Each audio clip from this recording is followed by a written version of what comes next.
Good afternoon, ladies and gentlemen. My name is Brad Thompson, and I have the honor to be the Executive Director of the Clemson Institute for the Study of Capitalism. It is my pleasure to welcome all of you here this afternoon for the John W. Pope Lecture Series. Before we begin today's event, I'd like to take this opportunity to thank the sponsors of the event. The John W. Pope Foundation has generally supported this lecture series now for over a decade. And now a word about the Clemson Institute for the Study of Capitalism. The Clemson Institute is America's premier academic center dedicated to exploring the moral foundations of capitalism. As many of you know, the Clemson Institute is also the home of the Lyceum program, which is Clemson's foremost academic program, providing students with a great books education in philosophy, literature, history, and politics. The Lyceum program is now recognized as one of the most innovative and important undergraduate programs in the United States. To the students here today, if you are interested in studying the great philosophers, novelists, and playwrights of Western civilization, such as Plato, Aristotle, Cicero, Shakespeare, Locke, Adam Smith, Tocqueville, Jane Austen, Victor Hugo, Goethe, or Dostoevsky, then you might want to consider joining the Lyceum Fellows program, which is open to all Clemson undergraduates. Lyceum Fellows take 6 classes, and if you complete the program, you receive a minor in political and legal theory from the political science department. If you are interested in learning more about the Lyceum Fellows program, we have flyers at the exit doors, or you can just contact the Clemson Institute. Let me also note that the Clemson Institute faculty will be teaching the following classes next semester, and we urge you to consider taking the following classes when registration opens in a couple of weeks. Courses such as Introduction to Political Theory, Political Thought of the American Founding, Constitutional Law, Political Theory of Capitalism, and Political Leadership. And I'm quite proud to tell you that the Lyceum faculty, Professors Brandon Turner, Colin Pierce, Marjorie Jeffrey, Michael Hoffpower, Kevin Vance, are some of Clemson's very best classroom teachers. Our guest speaker today is Mr. James Piereson, who is president of the William E. Simon Foundation and is also a senior fellow at the Manhattan Institute for Public Policy in New York City. Mr. Piereson has also been a professor at several prominent universities, including Iowa State University, Indiana University, and the University of Pennsylvania. Mr. Piereson is also a distinguished author. He is the author most recently of Shattered Consensus, The Rise and Decline of America's Post-War Political Order. He's also the author of Camelot, Camelot and the Cultural Revolution, How the Assassination of John F. Kennedy Shattered American Liberalism. And finally, The Inequality Hoax. Mr. Piereson has also published articles in numerous journals and newspapers, including the Wall Street Journal, USA Today, the New Criterion, the American Political Science Review, and the Washington Post. Most importantly, Mr. Piereson has been a great friend to the Clemson Institute for the Study of Capitalism. Ladies and gentlemen, please join me in a rousing Clemson welcome for Mr. James Piereson.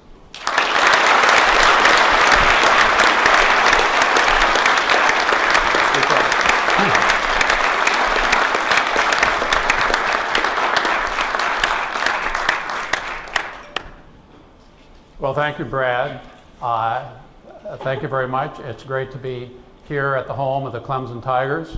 I've not been down here before and delighted to visit your campus. I've heard so much about you and, of course, about Brad's program here. So my subject today is the 1960s. And my friend Roger Kimball was here last fall, and he gave you a lecture interpreting the 1960s from his point of view. I've read that lecture. It's an excellent lecture. I'm going to do something else. No point in repetition. I'm going to give you what might be called a travelogue through the 1960s, running very quickly over a lot of the key events, with my remarks interpreting those events to give you a kind of a flavor of the important events and ideas of the 1960s. I think the 1960s may have been, next to that decade of the 1860s, the most tumultuous decade in American history since the framing of the Constitution. We might argue about that, but it's certainly one of the more tumultuous ones. It was an event-filled decade, as I'll try to show you in a moment. And it's one that continues to shape our politics and our culture today. In certain ways, what I call the revolution of the 1960s is still unfolding today. Just to provide a little bit of context for you, the 1960s, I think we could divide American history from the ratification of the Constitution in 1787 into three general periods, all roughly of 70, 75 years of duration. That first period running down to 1860, starting in 1787, the founders didn't really know what kind of order they'd created. Of course, they created a republic, but they had different names for it, and they fought over it, and they eventually went to war over it. Was it a union? In the North, they called it a union. In the South, they called it something else, a confederation of states. Thomas Jefferson called it an empire of liberty. And of course, at that time, the empire was the dominant political form. One thing they tended not to call it was a nation. A nation being a coherent people represented by a government. That term was used, but not strictly applied to the United States. So that second period, beginning in 1860, running down to 1945 or 1950, was a period in which the United States was formed into a nation, into a people represented by a government. And it was shaped by those three wars: the war between the states, World War I, and World War II. It was a period of enormous immigration, but the fact of the matter that people fought in these wars tended to assimilate them into the nation. So that period, that 80-year period, 85-year period, was a period of nation formation in the United States. And the United States emerges out of World War II with enormous momentum as a nation. In 1860, its population is about 30 million. In 1945, it's 150 million. So it's grown enormously. And it's now the only superpower really in the Western world. The Western European democracies are flat on their back. They've been destroyed by 30 years of war. And now the United States is the dominant power in the West. And we come out of that with great momentum. Third period is what I call the post-war period, which I'm going to discuss today, running from 1945 down to the present time. Now, in the post-war period that I lived through, I see some people here lived through it too. Students are too young to know that. We had two revolutions. Revolutions might be too strong of a term for it. Let's call them upheavals. One was the cultural and political revolution of the 1960s. Call it an upheaval, which I'm going to talk about. The second was the market revolution of the 1980s.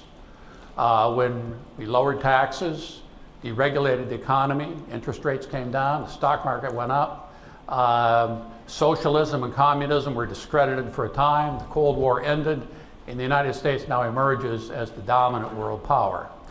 The United States, the post-war period, in my opinion, is now ending.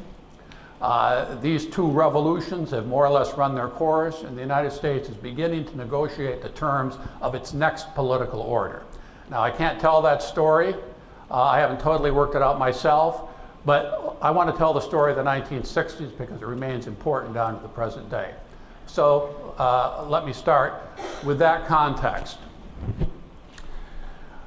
So I said that the United States emerged from World War II with enormous momentum as a nation state. It was a period of the 1950s of general consensus in the country. You know, I'll talk about the great issues in a moment, but it was not riven by the cultural conflicts that we saw come out of the 1960s.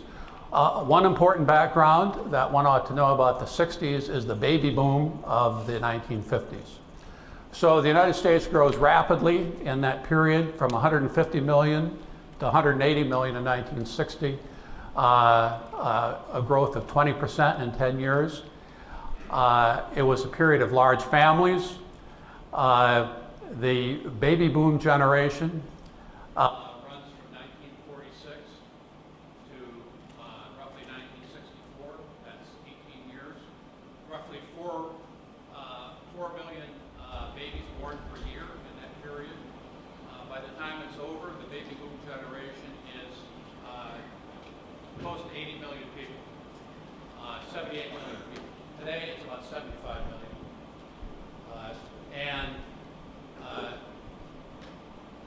Look at this. Can you hear me better now? Sound coming through? You hear me now? Okay, I'll talk into the mic. So, the American population grows very rapidly. By natural births, 4.3 million babies are being born in the United States from the 50s into the 1960s. Now you have to remember that this generation now starts going to college in the mid-1960s. So this cohort descends on college campuses in the mid-1960s. It is an important element of the revolution that we're talking about. Of course, it continues to be important today because there's 75 million of them. Now, the students today are called the Z generation, I gather. Okay, so the Z generation, as we call it, has about 85 million people. The baby boom generation today is about 75 million people. They're all retiring, going on Medicare and Social Security. However, the baby boom generation is almost completely native born, whereas the Z generation today is a mix of immigrants. We're taking in 1.5 million immigrants per year, and native born. So the baby boom generation is an important background to the 1960s. So that chart up there kind of depicts the birth rate, the annual birth rate in the United States from 1945 down to the present. And you can see it goes up very rapidly in the 1950s, really peaking in about 1955 at about 4.4 million births per year. So multiply that out times 18 years, you got 75 or 80 million young people in this baby boom generation. So it's a period of very large families and rapid population expansion. The automobile industry is central to the United States. The big three automakers control about 96% of the sales of automobiles in the United States. 10 million autos and trucks sold in the United States in 1955. By the year 2000, the American automakers had about 50% of that market. So that's a function of the fact that foreign automakers were still trying to recover from the war at that time. 20% of U.S. workers are employed in the auto industry in the 1950s, compared to 7 or 8% today, I think. Television creates a national community. We have only 3 networks, NBC, CBS, ABC. We get our news from the same place. Everybody's watching the same programs.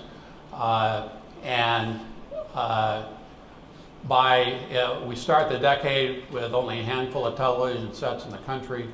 By 1960, almost 90% of the households have a television set.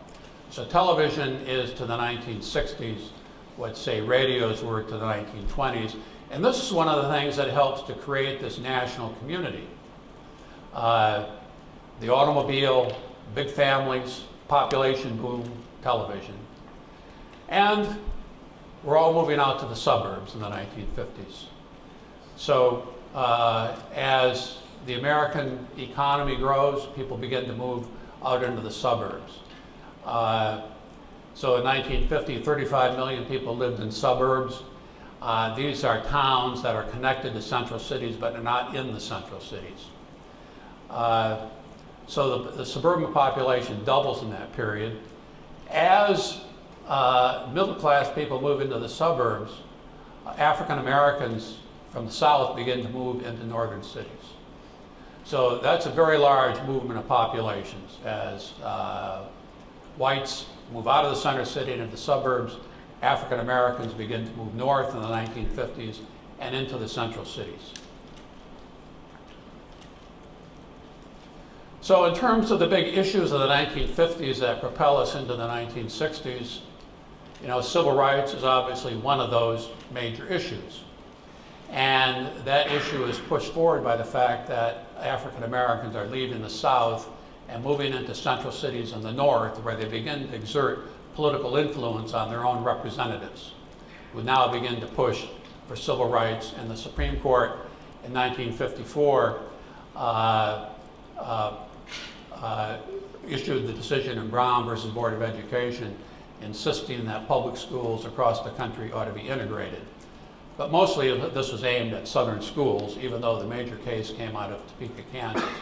So that issue is also looming in the background, civil rights. In 1957, President Eisenhower sent the National Guard to Little Rock, Arkansas to enforce a court order to desegregate the public schools in Little Rock, even though he himself was not happy with that Supreme Court decision. And then the other big issue is the Cold War, the U.S. standoff with the Soviet Union, with this heavily focusing on Europe. So the United States creates the North Atlantic Treaty Alliance to defend Europe against a possible attack from the Soviet Union. And then, of course, we have the nuclear issue, where U.S. nuclear arsenal deters the Soviet arsenal. So those are the issues that propel us into the 1960s that are in the background. The baby boom generation, the consensus of the period, the Cold War, and the civil rights issue. So the big issue, the big major campaign of 1960 was Kennedy versus Nixon. These two candidates basically agree with one another on the major issues of civil rights and the Cold War. Richard Nixon said in the debates, which are featured there, that Kennedy and I agree on the goals, we differ somewhat on the means. So there was not a great deal of difference between the Republican Party and the Democratic Party in that period. They were both centrists of the time. And Kennedy, in fact, may have been a bigger Cold Warrior than Nixon. I'll get to that momentarily. But it issued the closest election in American history up until the election of 2000. Kennedy won the election by 100,000 votes, barely squeaked by in Illinois and a few other states. Texas, they gave him an electoral college majority. If Nixon had been elected in 1960 rather than Kennedy, I think probably the whole flow of that decade might have been different. But in fact, it was Kennedy. And Kennedy was a very popular president. Kennedy was the first president who was able to use celebrity to augment his political fortunes and his political popularity. He hung out with Hollywood stars, Marilyn Monroe, Frank Sinatra, and others. One couldn't imagine Richard Nixon or Dwight D. Eisenhower hanging out with Marilyn Monroe or Frank Sinatra. But Kennedy, in fact, did. He had a photogenic wife, spoke very many languages, was a political asset for him. His children are photogenic. So Kennedy was both a political leader and, in a way, a celebrity in his own right. The background of the 1960s, a lot of new ideas are thrown into the political world. Rachel Carson in 1962 writes her book, The Silent Spring, about how DDT and the use of pesticides are destroying insects and birds, so that someday we're going to wake up, April's going to come, May's going to come, no birds, no insects because of the use of DDT mostly and other pesticides. And Rachel Carson's book launches the environmental movement of the 1960s. Unfortunately, within a few years, she herself dies of cancer. And another idea lurking in the background was the so-called New Left. The Port Huron Statement of 1962 set forth the basic assumptions and claims of what was called the New Left. Why is this the New Left rather than the Old Left? Well, the New Left claimed that they rejected both American capitalism and Soviet communism as too bureaucratic and oppressive. They're looking for a new way forward. They also rejected the idea that the working class ought to be a revolutionary movement. They claim and begin to claim that now the revolutionary movement in the West should be focused among students and young people and ought to be based on college campuses. And so the young people, the coming cohort of young people, were going to be the foundation of left-wing politics. So the New Left really turned Marxism on its head to some degree by claiming that its students, middle-class students, would be the radical future. And their goal was to take over the university and to use the university as a base for radical politics. And that's what they said in 1962. To some extent, that's more or less what they did in the next 30 or 40 years. The other background is now we have, beginning in 1959, a communist revolution in Cuba. Castro leads a revolution in Cuba. It's not clear this is going to be a communist revolution, but once he seizes power, he aligns with the Soviet Union. This is a big problem. This is 90 miles away from the United States. So now we have a communist outpost in our hemisphere. 90 miles away from the United States, fomenting revolution across Latin America. And Kennedy, who's now the president, sees this as a big problem. So Kennedy is now president, and Kennedy now claims that the Cold War has moved to a new theater of conflict. Just like the New Left says the students are the new base for radical politics, Kennedy says the new theater to fight communism is in the third world. It's no longer Europe. It's now places like Cuba. It's places like China, places like Southeast Asia. That's going to be the place where the Cold War is going to be fought out. These revolutionary movements in the third world. And that's what Kennedy sets out now to stop. That's the new Kennedy doctrine. We're going to fight revolution in the third world in various ways. So predictably, Castro aligns with the Soviet Union and puts offensive missiles into Cuba in 1962. Offensive missiles meaning missiles that can reach the United States, New York, Washington, Chicago, and very quickly. We discover this through overflights, and Kennedy goes on television to demand that the Soviet Union withdraw these offensive missiles from Cuba. And he imposes a naval blockade on Cuba so that all ships coming into Cuba would be blocked by the United States Navy. And as the Soviet ships moved toward Cuba in the open waters of the Atlantic and the Caribbean, American ships are there to intercept them. It was not known at the time what would happen. Would the Soviet ships engage the American ships? Would the Cubans send their offensive missiles into the United States? No one was certain how this was going to work out. Kennedy said in a television address that any attack on the United States from Cuba using those missiles would be regarded as an attack by the Soviet Union and would justify a full retaliatory attack against the Soviet Union. So here in the fall of 1962, the world has come to the brink of nuclear war over Cuba. And it's entirely possible it might happen. As it happens, the Soviet ships approach the American ships and they stop and they turn around. And the Soviet leader, Khrushchev, agrees to pull out Soviet offensive missiles from Cuba.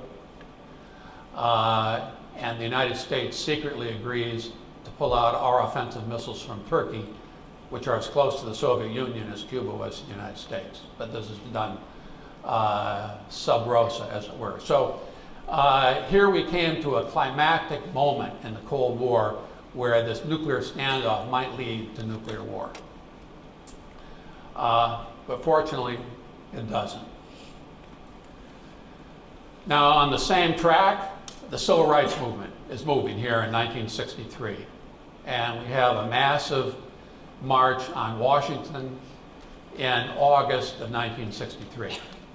Several hundred thousand people descend upon the Washington Monument and the Lincoln Memorial, labor unions, civil rights activists of all kinds, trying to pressure Kennedy into supporting a civil rights law, which Kennedy is reluctant to do, especially with the election in 1964 coming up very quickly.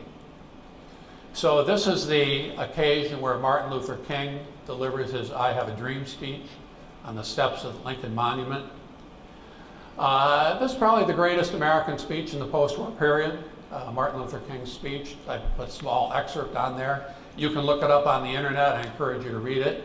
It was a clarion call to the civil rights movement to become more active, to put more pressure on the government for a civil rights law.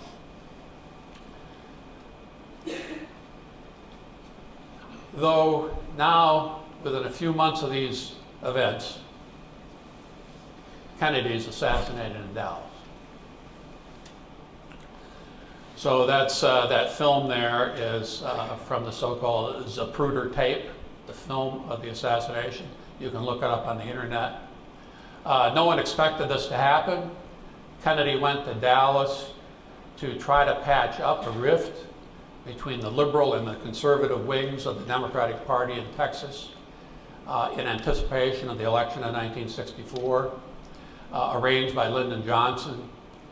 And he's assassinated. Now, as you can see, he's driving through an open automobile through the streets of Texas. Presidents in those days used to do things like that. They don't do that anymore, and we know why. And you know, perhaps it's surprising something like this hadn't happened before this, but here it happens. That's Jackie Kennedy trying to pull a Secret Service agent into the automobile. John F. Kennedy is now shot and lying in the back seat. So there is the, you can't read this, I know, but that's the headline of the New York Times the next day.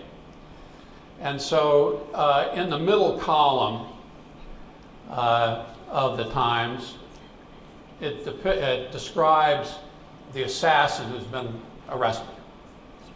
And this assassin's name is Lee Harvey Oswald. He worked in the building. The gun he owned was found there. The bullets fired from the gun were found in the automobile and in the bodies of the two victims, the governor of Texas and Kennedy. People saw him in the window, put it as he gave the description to the police. That description went out over the police radios. 45 minutes after the assassination, a policeman stopped him in another section of town as he attempted to flee. He shot the policeman dead, fled into a movie theater where he was arrested.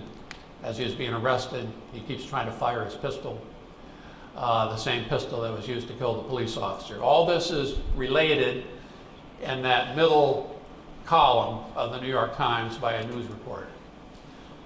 All of these facts that were articulated in the New York Times the next day have pretty much stood the test of time. They're all basically true. Oswald had fled to the Soviet Union in 1959, rejecting American capitalism, claiming that he was a communist. When he fled, he wanted to turn over his passport to the American embassy in Moscow. He said he had military secrets that he had gained during his service in the Marine Corps. He spent 3 years in the Soviet Union and came back to the United States in 1962 and proceeded to work on behalf of Castro by forming an organization called Fair Play for Cuba, attacking the Kennedy administration's policy. So this would appear to have been an event in the Cold War. In other words, a communist shot President Kennedy a year after the Cuban Missile Crisis. brought the world to the brink of a nuclear war. Now, in that column right below Kennedy's picture, photograph, there's another article by James Reston, who's the dean of political journalists in the United States. And he writes, this is a shame because Kennedy was shot by the very same forces of violence in the United States that he was trying to quell. In other words, civil rights is a big issue in the United States in the 1960s. Some civil rights workers have been killed in the South. And Reston is suggesting that Kennedy really has been killed by the forces that were fighting the civil rights movement. And he writes an essay suggesting that in the New York Times. In other words, suggesting the Kennedy assassination is an event in the civil rights movement. He's been killed by people who oppose civil rights. Now, that was contrary to the facts. Now, one could ask the question, which interpretation was going to hold up as time passed? And it turned out that it was the civil rights interpretation of Kennedy's assassination that stood the test of time through the 1960s, so that most people, especially people on the left, blamed Kennedy's assassination on people who opposed civil rights. They said Dallas was responsible because Dallas was a bastion of conservative thought, even though the facts, the very facts which were supported by the Warren Report, suggested that this is an event in the Cold War. Now, what was not known at the time, but was known subsequently, is that the Kennedys were trying to assassinate Castro. So, as a consequence of the missile crisis, the Kennedys decided, we have to get rid of this guy. We can't invade Cuba. Maybe we can assassinate him. And those plots were ongoing at the time Kennedy was shot. We think Oswald was aware of those plots for a lot of reasons that I need not go into today, which would provide a motive for Oswald to have shot Kennedy. In other words, he thought he was protecting Castro. So Oswald himself was murdered in police custody a couple days later in Dallas police headquarters. This now gives rise to all the conspiracy theories. Why did they kill Oswald? They killed Oswald to shut him up, et cetera, et cetera, et cetera. And that gives rise to the conspiracy theories that he was killed by anti-civil rights groups, maybe the CIA, maybe the FBI, maybe even Kennedy.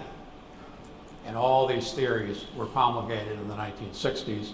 And it tended to undermine faith in the US government because, after all, if the CIA or the FBI could engineer an assassination of an American president, where does that leave us as a country?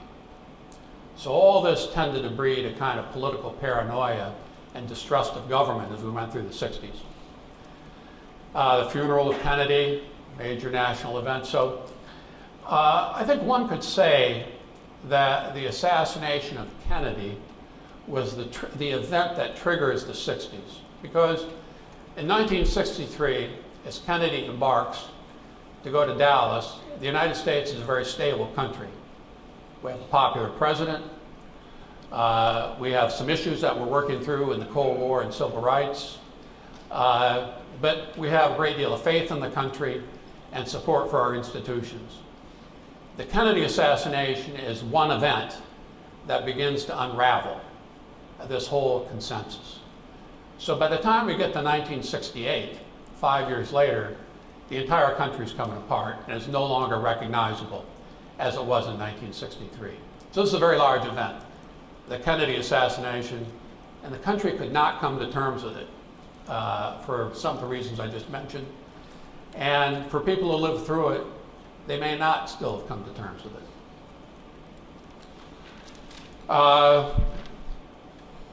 Lyndon Johnson, now the president, uses the momentum from the Kennedy assassination to press for a Civil Rights Act.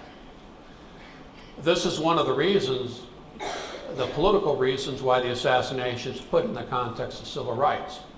We need to pass the Civil Rights Act as a monument to our martyred president. And in 1964, on a bipartisan vote, Johnson gets through a civil rights bill that Kennedy had proposed the previous year, which bans discrimination on the basis of race, religion, sex, and national origin in public accommodations and public services. Interestingly enough, you see the word sex in there. That was not going to be in there. It was just going to be race, religion, and national origin. And there's some dispute about this, but it suggested that some congressmen who were opposed to the Civil Rights Act said, let's put a poison pill in there and throw sex in there. And that will seem weird enough that some people will vote against it. It didn't happen. People say, yeah, that's a great idea. Let's put it in there. So they did. This is a very important step, the passage of the most important Civil Rights Act really since Reconstruction, passed by a bipartisan majority. And Johnson also got through a Kennedy tax cut in 1964, cutting marginal tax rates by about 25%. So in 1964, the highest marginal tax rate was 91%. So at the highest levels, people were paying 91% of their marginal income on taxes. Very high rate. Kennedy lowered to 70% and lowered other tax brackets as well, because he said, let's lower taxes and the economy will grow. And it did. From 1964 to 1966, the economy grew at 6% per year, the fastest in the entire post-war period. So partly, again, as a momentum from these events, the Kennedy assassination, the rapidly growing economy, the Civil Rights Bill, Johnson wins this massive majority, which brings in large majorities in the House and the Senate for the Democrats and for liberals. And Johnson uses this to pass these massive reforms in the United States, almost all of which are still with us, called the Great Society. One of Johnson's speechwriters found this term from an English writer, the Great Society. Kennedy had used the New Frontier to define his administration. The New Frontier for Kennedy was going to be space. Johnson is more interested in domestic reform. So, here are some of the pillars of the Great Society. I went too fast. Medicare and Medicaid. So Medicare is social insurance for people over age 65. Medicaid and Medicare is paid for by a payroll tax on all workers of about 1.5% per employee, matched by the employer. I think they started out with about 10 million people on Medicare in 1966. About 65 million people on Medicare today. And Medicaid, that's health care for the poor. Health care for people below the poverty line. That's paid for by a mix of federal revenues and state revenues. The states craft the policy. They put up roughly half the money and the federal government matches it. That's Medicare, or Medicaid. So you ought to keep those straight. Those are very important because they're both with us today. They're close to 80 million people on Medicaid today, out of a population of 320 million people. So figure it out, that's a quarter of our population's on Medicaid. And it's growing. When Obama reformed the healthcare system to try to get the uninsured insurance, one of the things that he did was expanded Medicaid. So Medicaid initially was for people below the poverty line, a shifting line. He said that, and they passed this, that people 133% above the poverty line were eligible for Medicaid, with the federal government now paying 90% of the bill and the states only paying 10%. That was what Obama did. So, in other words, when he came to address the problem of the uninsured, he went back to Medicaid that Johnson started. And as you see it today, a lot of Democrats today are talking about Medicare for all. So this all starts in the 1960s. These are not giant programs. They take up huge segments of the federal budget. I think about $800 billion a year on Medicare, another $500 billion on Medicaid. These are two of the biggest programs, along with national defense, that the federal government runs. So, and they're growing rapidly. This may have been the most important thing that Johnson did. He repealed the Immigration Act of 1924 with the Immigration and Naturalization Act of 1965. So the 1924 Immigration Act was designed to stop the rapid immigration from Europe into the United States of that period before World War I. And what they did was they said that we were going to let people into the United States on a quota basis. They took 1890 as their reference point, and they said that immigrants would be allowed into the United States on a ratio equal to the ratio that they came in 1890. Now, mostly in 1890, people were coming into the United States from Northern Europe, England, Scotland, Ireland, Sweden, the Netherlands countries, Germany to some extent. After 1900, they began to come in from Italy, Poland, Eastern Europe. So this was an effort to curtail immigration into the United States from Eastern and Southern Europe and give favoritism to immigrants from Northern Europe, with a much reduced load of immigrants. This is repealed in 1965. So what has happened, I could flash forward today, but only about 10% of immigrants who come into the United States today come from Northern Europe. In that whole period from 1924 to 1965, that made up maybe 90% of American immigrants. So all of our immigrants today are coming from Mexico, 30%, Latin America, and Asia. We let in 1.5 million immigrants per year, and 90% are from those countries. So that's rapidly changing the face of the United States in terms of its population. That's the Immigration Act of 1965. So these are very far-reaching things that Lyndon Johnson is doing with that majority that he got as a result of the 1964 election. And also there was the war on poverty. And that involved Medicaid, which I've discussed, expansion of welfare, cash assistance for the poor, food stamps, no longer called food stamps, it's called SNAP. Forgotten what SNAP stands for. We have about 45 million people on food stamps today. Community action programs for the poor. These are local centers which involve a lot of job training. This is a mishmash.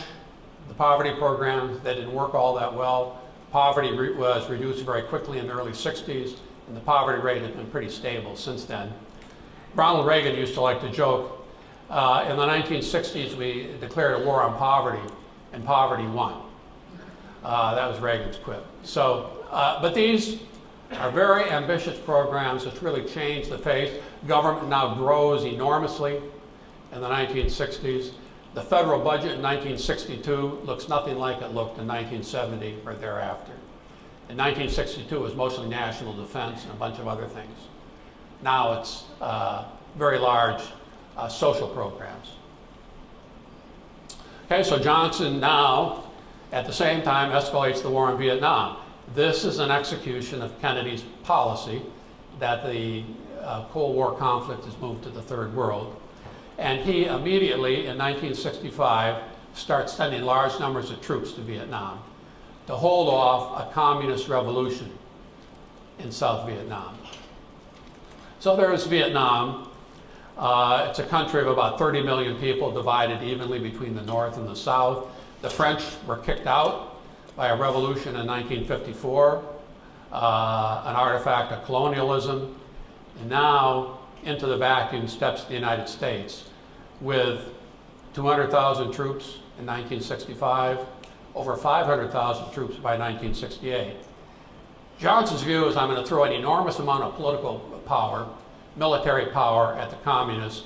We'll defeat them very quickly, and by the time I'm up for re-election in 1968, this thing will be over. He was wrong. So that's the troop deployments. They go up very rapidly, starting in 1965. One of the problems here is Johnson says that he will never send American boys to Vietnam in 1964 to do the things that the Vietnamese boys should be doing. But as soon as he gets elected, he does this very thing. 58,000 Americans are killed in Vietnam. The vast majority in 1967, 68, and 69. Probably 45,000 in those 3 years. So every time the United States escalated, the North Vietnamese, aided by the Soviet Union, they escalated too. And so the war just kept going to a higher level of violence. So you get the campus attacks on Johnson. He's called a war criminal, all sorts of things. Campuses are in revolt, or the Vietnam policy. At the same time, the cities blow up, starting in 1965 in Los Angeles. Interesting thing here is that the civil rights movement starts being aimed at the South. But it's the northern cities that blow up in the 1960s, one after another. Huge riots in Los Angeles in 1965, in Detroit and Newark in 1967. I think in the year 1967, there are 150 major urban riots in the United States, racial in nature, usually started by an altercation between policemen and an African American, usually a young man. An arrest is made. People in the community come out, they see it, they start demonstrating, and one thing leads to another, and a major riot is going on. So this happens all across the country in 1965, 66, 1967, and 1968. Right along with the campuses blowing up over the war in Vietnam. Because now students are being drafted to be sent over to Vietnam to fight in this war that continues to be escalated. So we have a country that's blowing up now. Kennedy's been shot. Johnson's passed these gigantic programs. We have a war in Vietnam. The campuses are on fire. The cities are blowing up. This is all going on at the same time. At the same time, we had this cultural revolution going on where students on campus not only are protesting the war in Vietnam and other things, but they're taking drugs and dropping out and watching movies and listening to music that pursue these themes of what we call sex, drugs, and rock and roll. So this is a photograph of what they called hippies at the time. This is very common. Kids wearing long hair, taking drugs, dropping out, protesting for one reason or another. And this is the baby boomers now coming of age on college campuses in the mid to late 1960s. This is a popular song from 1967 by the Jefferson Airplane. It's called White Rabbit.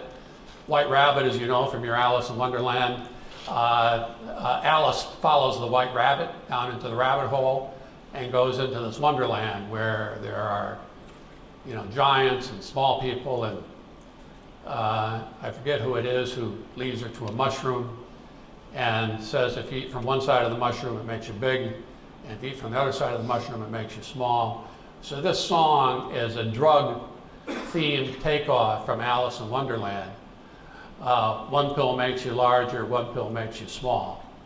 And then it kind of continues on this theme, and it ends with the refrain, feed your head, feed your head. In other words, take drugs of various kinds that were popular in the 1960s. But this is a very important theme in popular music in the late 1960s. Drugs, along with sex. Some people have made the comparison to capture the dual character of the 1960s by comparing these two Greek gods of Dionysus and Apollo. This is a famous theme in literature and philosophy. Apollo is the god of rational thinking and order, and Dionysus is the god of irrationality and chaos. So one could say, the 1960s is dual-sided. Obviously, we just saw the Dionysius element of it, in terms of the drugs and the sex and the rock and roll and hippies dropping out. That certainly was a theme of the 1960s, but you also have the Apollo side. The Apollo was the name of the space program of the 1960s, launched by John F. Kennedy's promise that the United States in the 1960s would send a man to the moon and send him safely back again. And this was the Apollo program that they developed in the 1960s. All kinds of important scientific breakthroughs came out of the Apollo program. Satellite TV, for example, CAT scans, frozen food, cordless tools, various kinds of insulation. All sorts of stuff came out of the moon program of the 1960s. So while all this is going on the college campuses, something else is going on also in society of a much more rational and scientific kind. Some of this, of course, is fueled by the invention of the birth control pill, which was invented in the early 60s and first marketed in 1964, just in time for these baby boomers to turn 18. So this now changes the sexual equation between men and women, because now you don't have to worry about that anymore with the birth control pill. And it's now widely marketed in the 1960s by G.D. Searle, a pharmaceutical company. So there's a paradox here in the sense that it was scientific research that produced this, which also now enabled this Dionysian aspect in the 1960s to take root. So 1968 was the year in which all this kind of came to a head, with a whole series of events which basically take the country apart.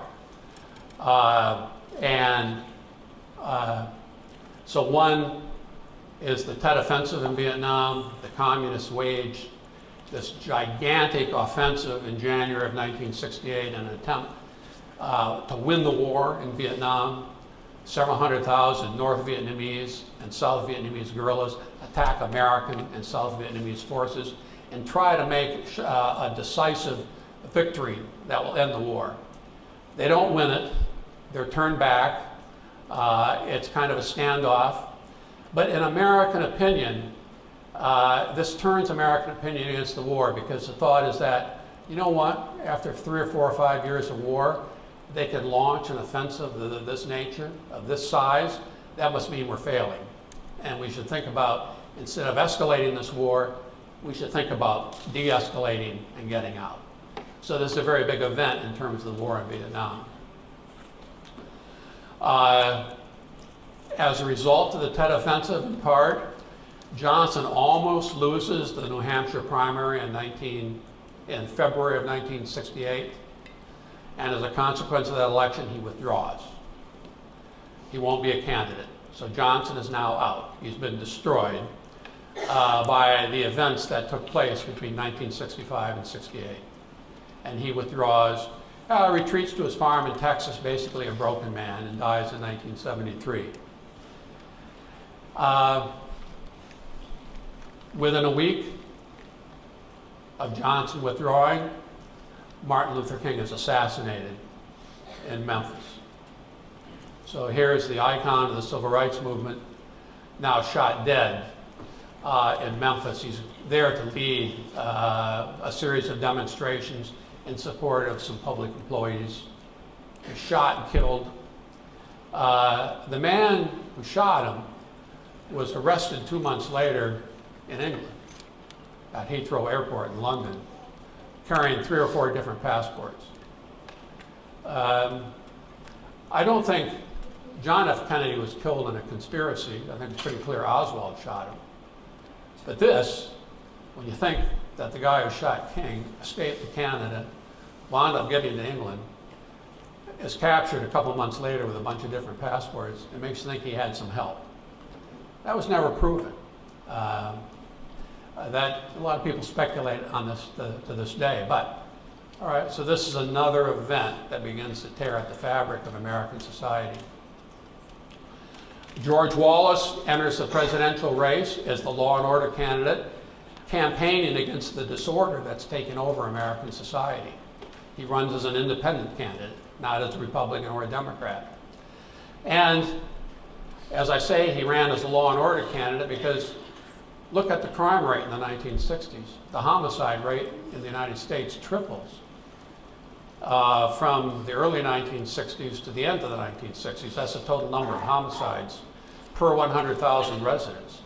So crime rate is very low through the 50s. 1960s, it spikes enormously. And this is another aspect of the 60s where people think, hey, this country is out of control when you look at all the things that are happening. So on June 5th, Robert Kennedy is assassinated. Kennedy's now, when Johnson pulls out, Kennedy runs for president. So basically the race is between Kennedy, Eugene McCarthy as anti-war candidates, and Hubert Humphrey, Johnson's vice president, who seems to be the pro-war candidate. So the anti-war movement is really operating in the Democratic Party, so Kennedy is shot. Who shoots Kennedy? So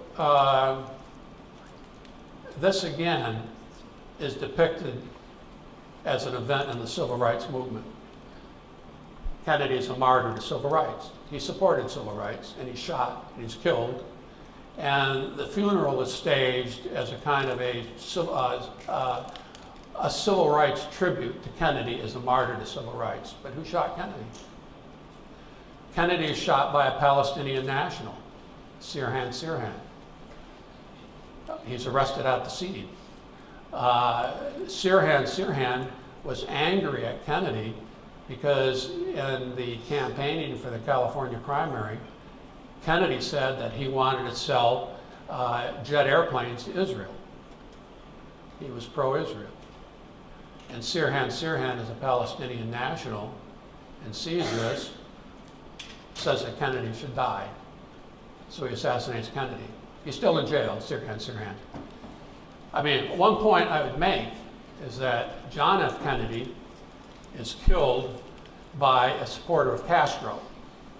In other words, it's an event in the Cold War inspired by foreign policy issues. Bobby Kennedy is shot by a Palestinian national angered at American support for Israel. A foreign policy issue. It had nothing to do with civil rights. But since civil rights was on everybody's mind, these are now interpreted within the context of the civil rights movement, even though if you just look at the facts, neither one of them had anything to do with civil rights. Strange paradox in the 1960s that this should have happened. All right, but so, again, the fabric of America is being torn apart.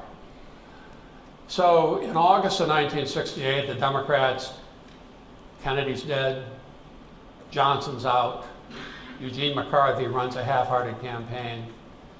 A lot of depression in the Democratic Party by anti-war forces. You know, their champions are gone.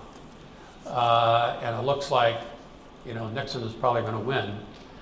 So, you know, there are massive demonstrations outside the Democratic Convention and outside the hotel holding the delegates in Chicago in 1968 by anti-war forces who are assembled in Chicago. So again, as all this seems to be picking up speed. So Nixon wins this very tight race against Humphrey and is elected president very narrowly. He comes out of the Democratic Convention about 15 or 20 points ahead. And in the last 2 weeks of the campaign, Hubert Humphrey chips away and chips away and chips away. And people say if this campaign had gone another week, Humphrey might well have beaten Nixon. It didn't happen. Nixon was elected president in 1968 in a very close race. So at the end of 1968, we send one of the Apollo projects to the moon, and they orbit the moon, and as they come around the far side of the moon, they see this view of the Earth. And one of the astronauts takes this photo, which is called Spaceship Earth, which was then beamed back and published in all the newspapers. And this became an iconic photograph that was used really to launch the environmental movement. You know, you can see the Earth is blue. It's, you know, out of water. And it's beautiful, taken from the moon. And it's one thing. You can't see all the turmoil that's taking place on the Earth from the vantage point of the moon. Now, these astronauts did not land on the moon. They orbited the moon in preparation for a moon landing, testing out various things. This is at the end of '68. So this is where the 60s kind of come to an end. I'm kind of describing a decade of tremendous turmoil and upheaval. So Hillary Clinton, Hillary Rodham, is a student in this period, very much shaped by the events of the 1960s. She's a kind of a left-wing radical at Wellesley College in Massachusetts. And at commencement, in June 1969, her classmates designate her as the class speaker. And she gives a speech, and standing beside her is Edward Brooke, the United States Senator from Massachusetts, who gives a speech saying, you know, in a country like the United States, with free institutions and democratic procedures, there's no reason for violence and demonstrations and all the rest. You can work through the system to achieve the things that you want. So when it comes Hillary Clinton's turn to speak, she rebukes Edward Brooke and suggests that her generation wants to accomplish things much more quickly. And we've tried working through the system and it doesn't work all that well. And she gives a long speech where she returns to some other themes, but her talk is covered in national newspapers. It's in the New York Times and it's all the local newspapers in Chicago that Hillary Rodham, as her name was then, stood up and rebuked the United States Senator from Massachusetts, a voice of the generation. Of course, you know, we know what happened to Hillary Rodham after that. I think it's significant that her classmates saw that she had a lot of potential to do things out in the world at a tender age. It's Donald Trump.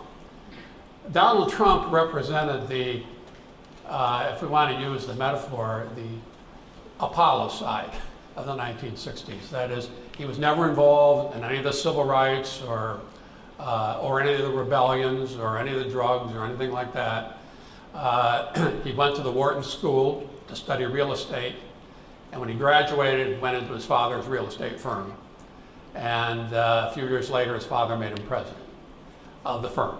And so we also know what happened to Donald Trump. So here are these two characters from the 1960s who represent the dual sides of the 1960s who are still with us. Now, I'm hoping your generation will at some point put an end to all this from the baby boomers. I think the country would be better off. But here, these two figures representative of the baby boom are kind of still with us today. So on July 20th, 1969, we land a man on the moon. That's Neil Armstrong on the moon. So we do achieve Kennedy's dream of Apollo using our rational faculties, science applied to a significant problem, and we send a man to the moon and bring him back. And one of the great achievements in human history, to send a man to the moon and bring him back, tremendous achievement. And all the spin-offs. It's unfortunate we stopped as a country doing that kind of thing. In the 1960s, we had dreams as a country. I'm not sure we have those dreams anymore, but we did achieve them. Magnificent achievement to have done this. And I don't know, you've probably seen the movie Apollo 13. This is Apollo 11, where you see all these guys in their short-sleeved white shirts with the slide rules. And I think the astronauts are stuck. They got a problem with their missile. They can't come back.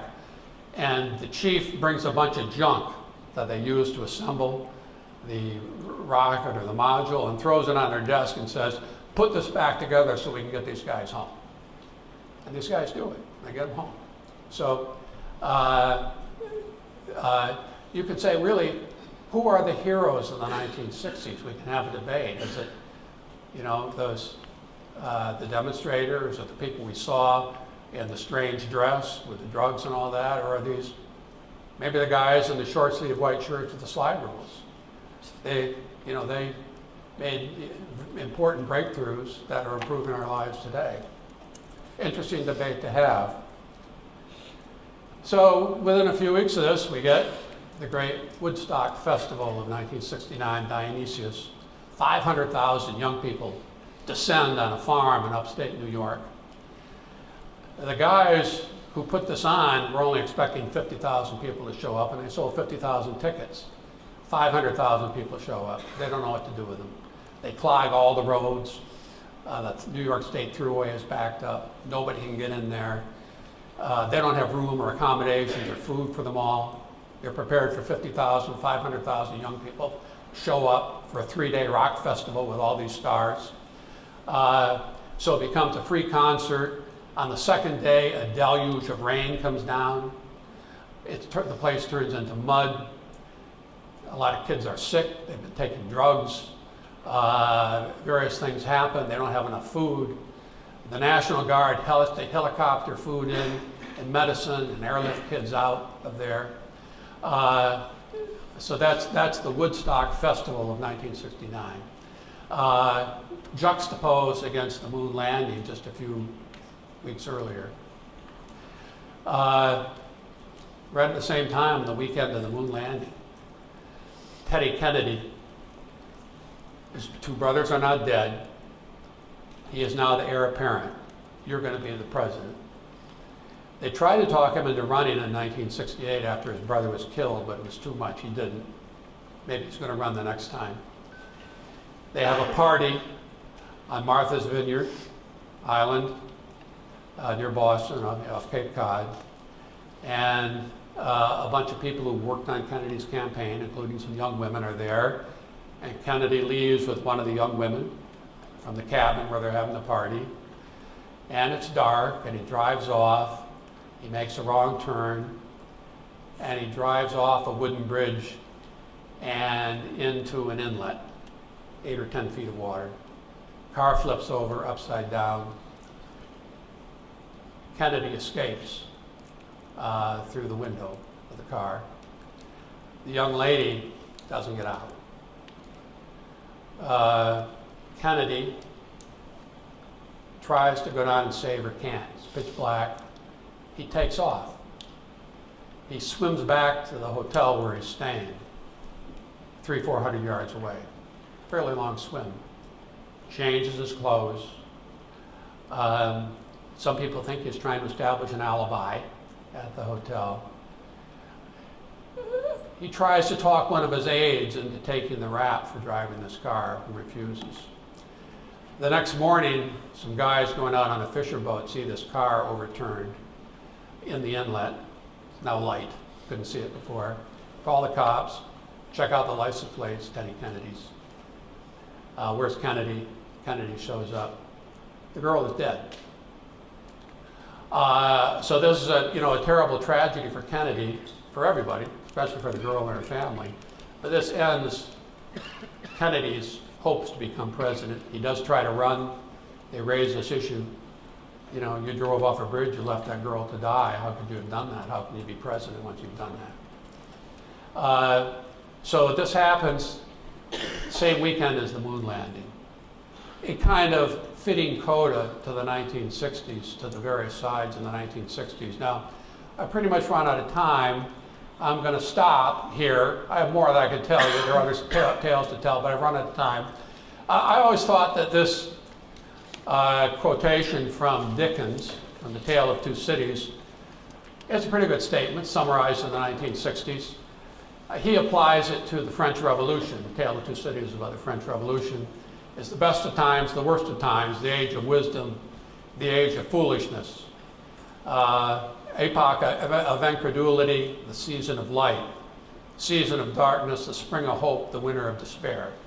We had everything before us, we had nothing before us. We're going direct to heaven, we're all going directly to hell. So that kind of sums up the duality of the 1960s, a complicated period, but A lot of these things, the major events, are still with us. The Kennedy assassination, the Great Society, Medicare, Medicaid, the Cultural Revolution of the 1960s continues to unfold. Feminism, women's rights, gay marriage, all emanates from these movements in the 1960s and are still unfolding. I'm not sure how much further they can go, but in that sense, the 60s are still with us, and after all, we have a president who himself came of age in that decade.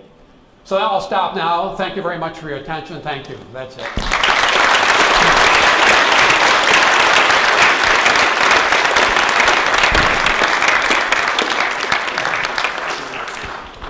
Well, we have just over 15 minutes for questions. As is our tradition at the Clemson Institute, we'll take the first 3 questions from undergraduates at the university, so come on down.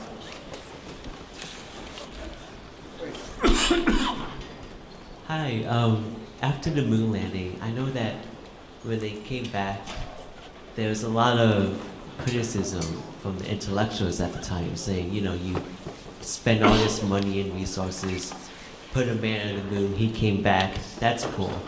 But there's like hungry people in healthcare. The point being that they shouldn't have spent the money there, should have spent it somewhere else. You mean shouldn't have spent it on space, for example? Yeah, that was the whole criticism. What do you think of that? What's your estimation? Well, I think that I gather your question is, why should we spend so much money to go to the moon when we could spend the money alleviating poverty and improving health care for people? Is that kind of your thought? Yeah, basically. Yeah. Well, I don't myself agree with that. I mentioned a lot of the breakthroughs that came out of the space program, scientific breakthroughs, satellite television and CAT scans and all sorts of other things that emanated out of that. And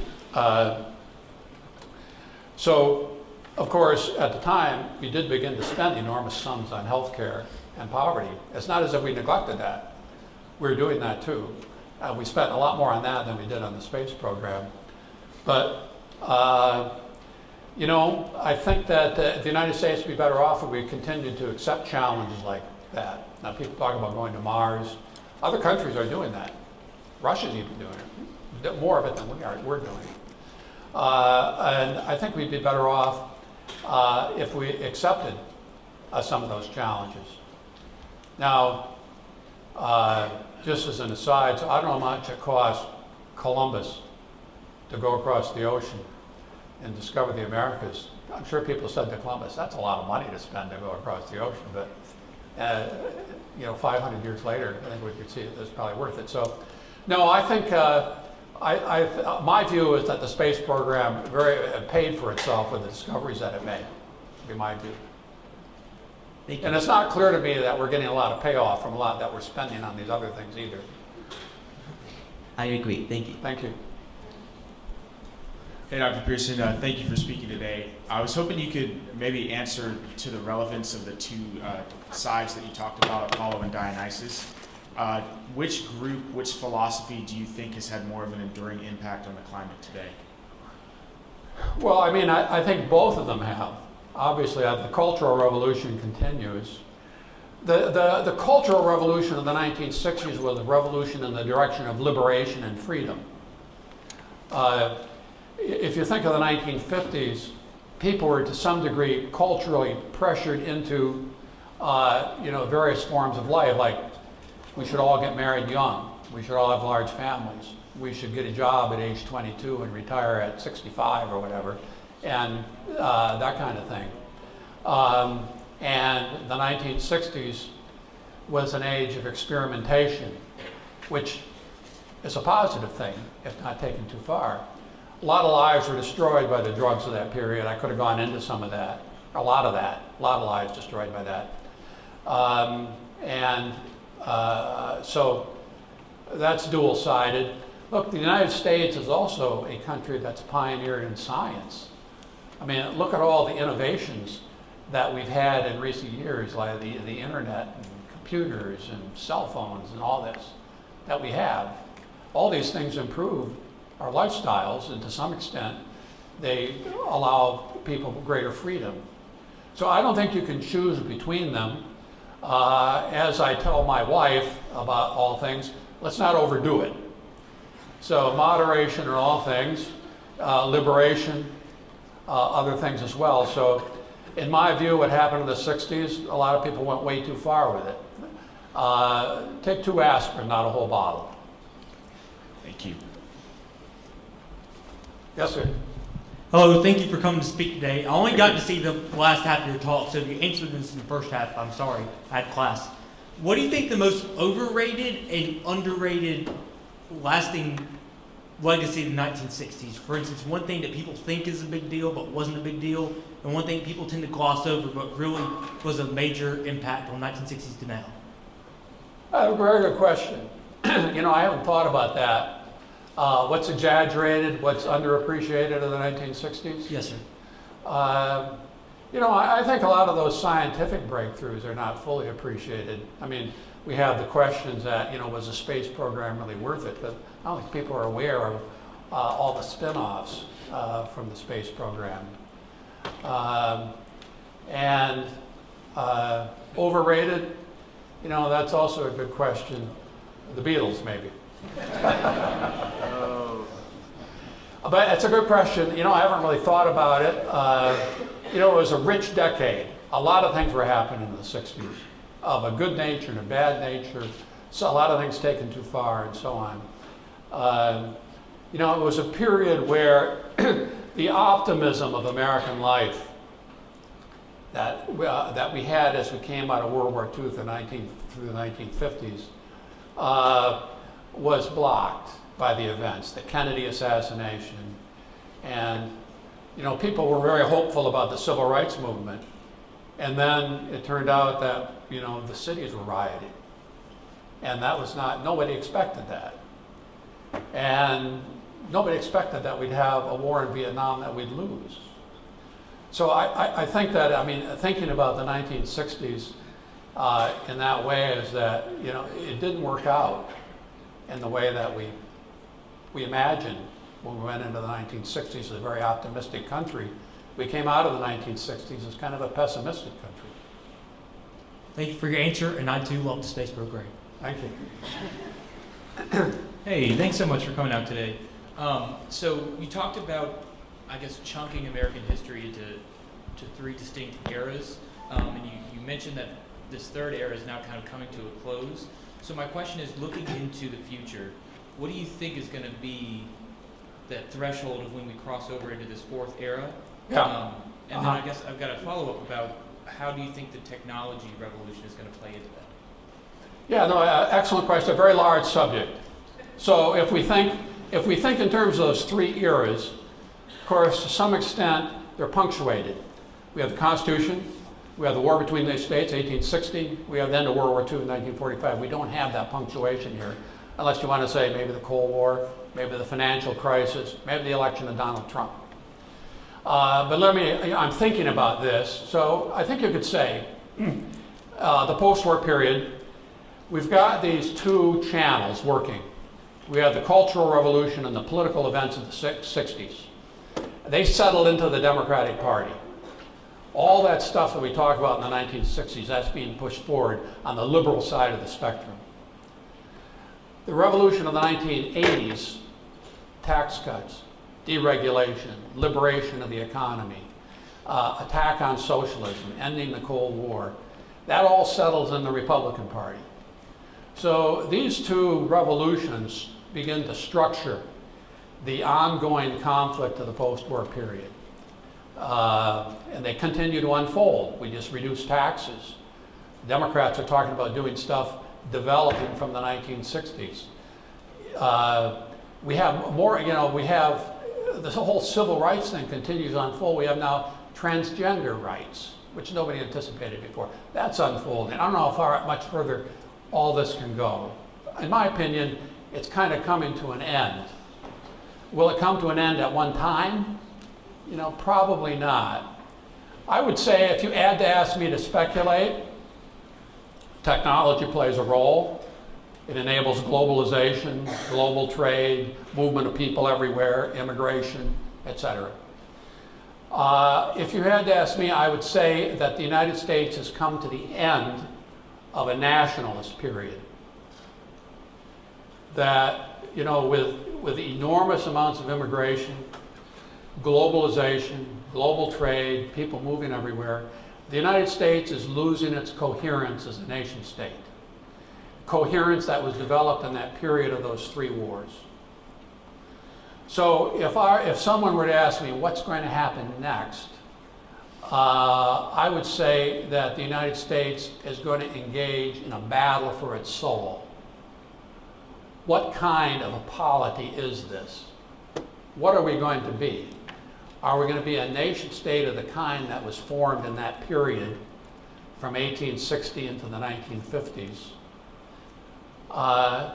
Or are we going to be some new kind of polity which is somewhat international in scope, where people come in and leave without respect to citizenship, where people who are not citizens have the same rights as citizens, where citizenship loses its meaning, where companies move across borders interchangeably. All this tends to dilute the meaning of the nation state and of America as a nation state. So I think that these 2 sides are teed up for a momentous conflict over what kind of country we're going to be.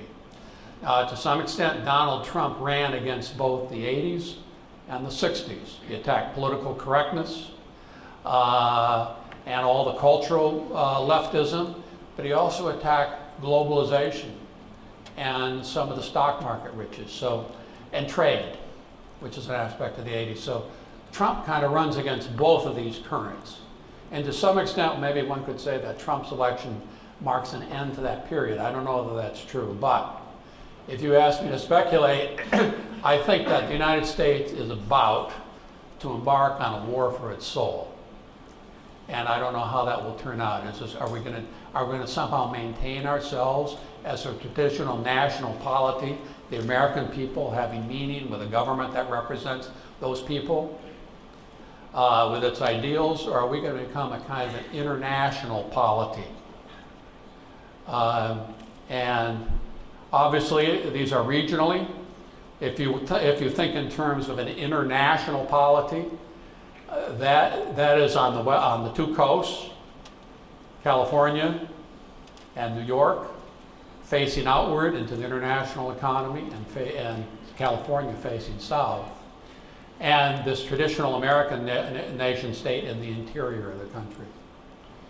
So that is a short answer to a large question, but that would be my interpretation of where we are now.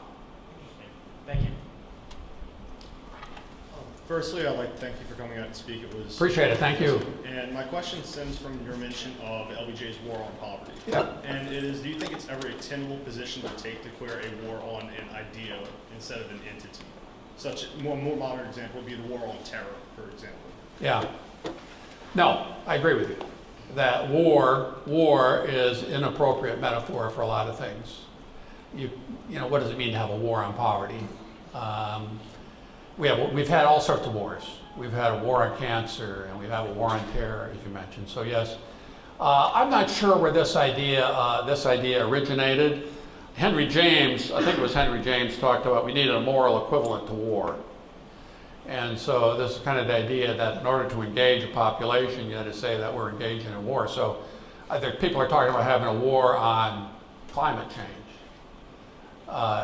And so that's a very common rubric in a democratic society, but I would agree with you. It's always overstated and it tends to be overdone. All right, thank you. Hi, I'd just like to thank you for your speech again. Appreciate it, thank you. Very insightful.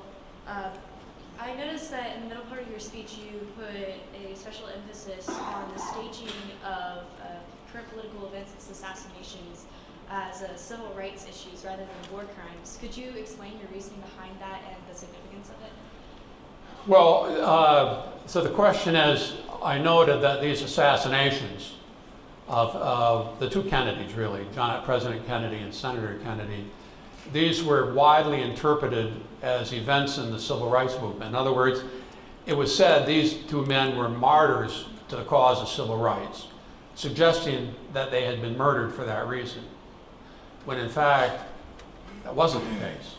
The facts said Oswald, who shot President Kennedy, was a communist. He loved Fidel Castro. He thought he was defending Fidel Castro.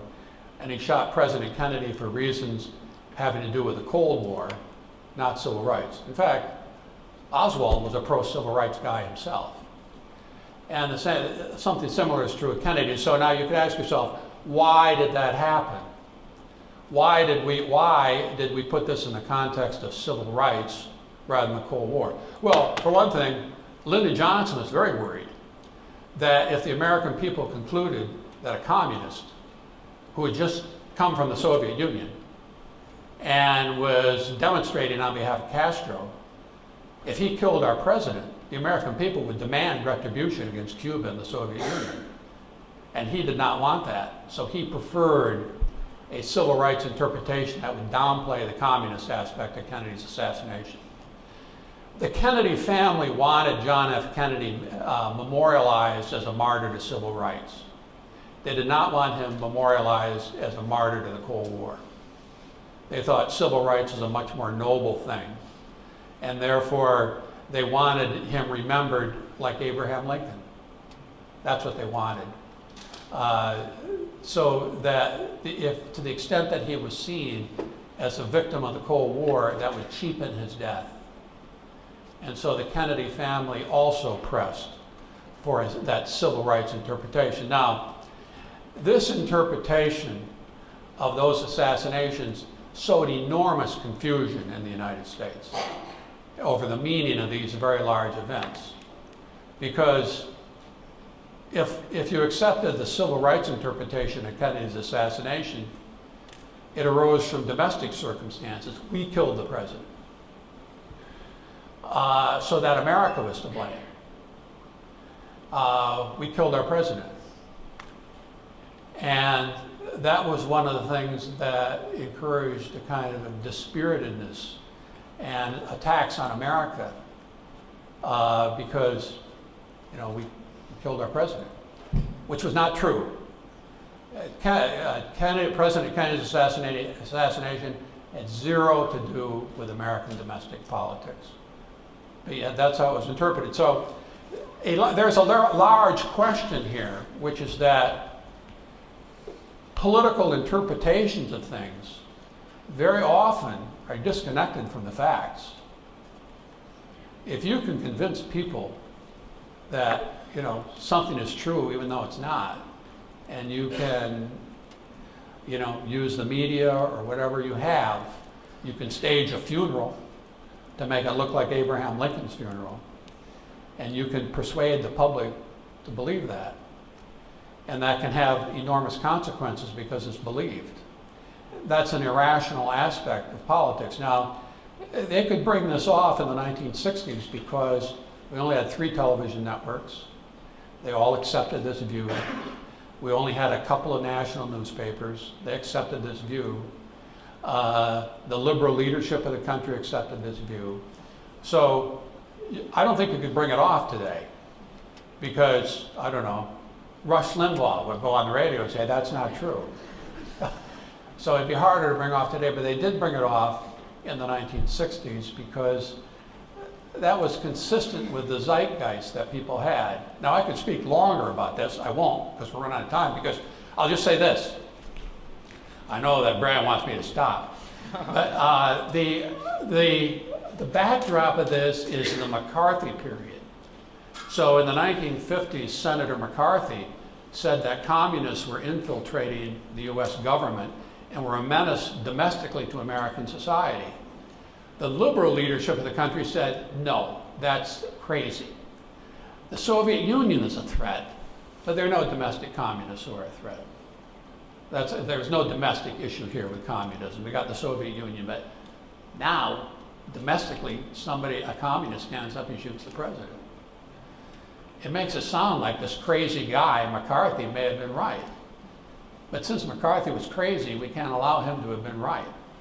So let's airbrush that thing away and interpret this in a different way. So I think that my point here is that, you know, this points to the kind of irrationalism that can take place in politics.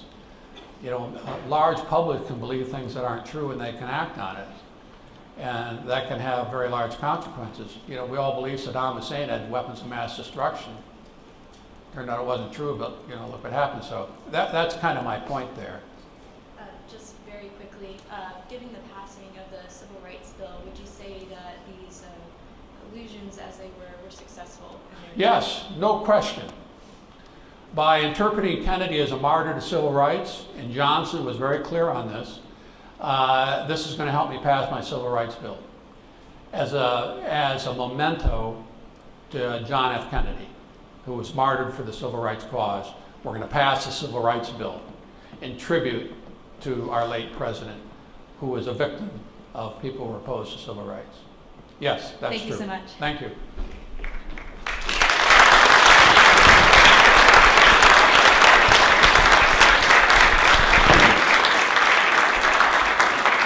I was going to ask you to join me in thanking our guest, but you've done it already.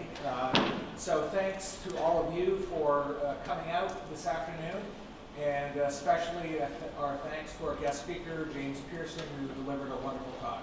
Thank you all for coming.